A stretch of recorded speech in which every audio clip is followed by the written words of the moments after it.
Symbol number 75 is the destruction of the human being's talent kernels. This symbol is parallel to the previous symbol.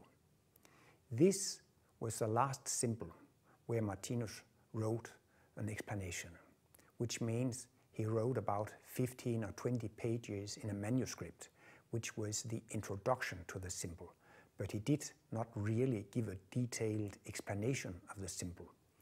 And there is no tape-recorded explanation of the symbol, but I guess it is very parallel to the previous symbol. But there is some difference. In the center of the symbol, we see a white triangle. This is the symbol of X1, the self, the I. This is the creator. And here Martinus has also drawn the spiritual bodies. Martinus is talking about 6 basic energies, and we also have 6 spiritual bodies. We have the body of instinct, a body of gravity, a body of feeling, a body of intelligence, a body of intuition, a body of memory. And here Martinus shows that we can destroy the spiritual bodies. We can commit a physical suicide. It only takes a few seconds to make a physical suicide. But Martinus is also talking about a spiritual suicide. Jesus said in the Bible that we shouldn't be afraid of those who kill the body because they couldn't kill the soul. So others can kill the body, I can kill my physical body, that's not so serious. And others, they cannot kill my soul. They cannot kill my talent kernels, but I can destroy my own talent kernels, or I can destroy my own spiritual bodies by living in a wrong way, by taking medicine, drugs, alcohol. You can destroy your spiritual bodies. And now human beings, they are especially developing their feelings with yellow color, their intelligence with green color, and their intuition with blue color. That is the new energies that we are training and practicing. That is sort of the higher energies. Of the lower energies, we have the explosive energy with orange color, and we have the energy of instinct with red color. They are not so damaged. And again, we see these twisted red and black colors, which are symbolizing the killing principles. So we are actually, with these vices, killing the spiritual bodies. We are actually committing a spiritual suicide.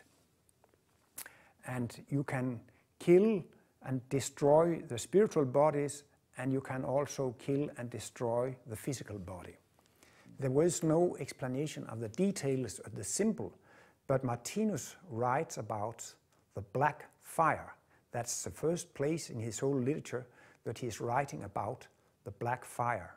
And there are 5 paragraphs where he are writing about drug addicts, and Martinus can really understand their situation and understand how terrible they feel. And he says that their vice, their bad habits can be so strong they cannot stop. But there is a rule that the trees cannot grow into heaven, and there is also a limit to the abuse. And when the abuse has reached its culmination, these people have destroyed their spiritual bodies and talent kernels so much that they have to be born as disabled, handicapped in a coming life. But then they will return to a normality. I also talked about sexual derailments. There are people who kill others in order to have their sexual release, to have their sexual life satisfied.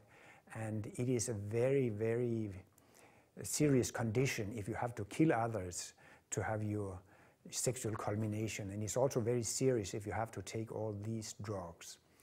But then it comes to a stop where you are disabled, and then you will return to normality. People who are taking drugs or are sexual maniacs, they are not worse than other people. As I said before, in order to become the same perfect human beings, we have to experience the same amount of suffering. So people who are going through sexual derailment or who are going through these derailments with alcohol and medicine abuse and drugs, they have a lot of suffering, but that brings them on in the evolution. If we have very much suffering, we are very developed. The highest developed people on earth are the people who have had most sufferings. So every time when we have sufferings, we are developing. And in that way, we can see there are some experiences, they are very unpleasant, but there is a purpose, there's a reason, we learn from it. So in a way it's good, but it's unpleasant.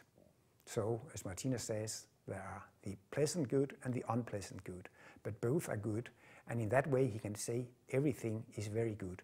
So even these derailment and abuses lead to the light. Everything lead to love, everything lead to light, everything lead to God.